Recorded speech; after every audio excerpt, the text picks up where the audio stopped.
ঢিং বজাৰত আজি শ্ৰমিক সংগঠনটোৱে এক সম্বৰ্ধনা অনুষ্ঠানৰ আয়োজন কৰি ঢিং সমষ্টিৰ বিধায়ক মেহবুব মুখতাৰক সম্বৰ্ধনা জনায়। শ্ৰমিকসকলে বজাৰত শ্ৰম প্ৰদানৰ ক্ষেত্ৰত সন্মুখীন হৈ অহা বিভিন্ন সমস্যাৰ কথা বিধায়কগৰাকীক অৱগত কৰে।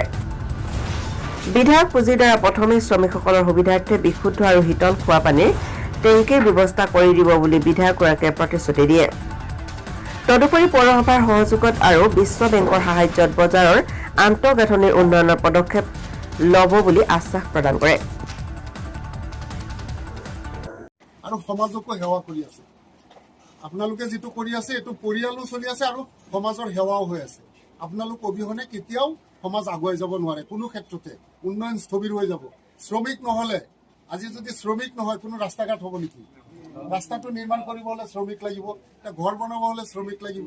প্ৰতিটো ক্ষেত্ৰত শ্ৰমিক অবিহনে আজি যদি শ্ৰমিকে কয় যে আমি শ্ৰম নকৰো দুদিন, গোটেই দেশখন স্তব্ধ হৈ যাব। গোটেই দেশ স্তব্ধ হৈ যাব। আজি গাড়ী চলাই আছে তেওঁলোকো এজন শ্ৰমিক, ড্ৰাইভাৰজনো এজন শ্ৰমিক। তেওঁ যদি আজি গোটেই ড্ৰাইভাৰে কয় যে আমি আজি গাড়ী নচলাওঁ, যে এতিয়া IAS অফিচাৰে হওক তেওঁ ঘৰৰ পৰা ওলাই যাব পাৰিব নেকি? এজন মন্ত্ৰীও ঘৰৰ পৰা ওলাই যাব নোৱাৰে যদি ড্ৰাইভাৰে কয় যে মই গাড়ী নচলাওঁ।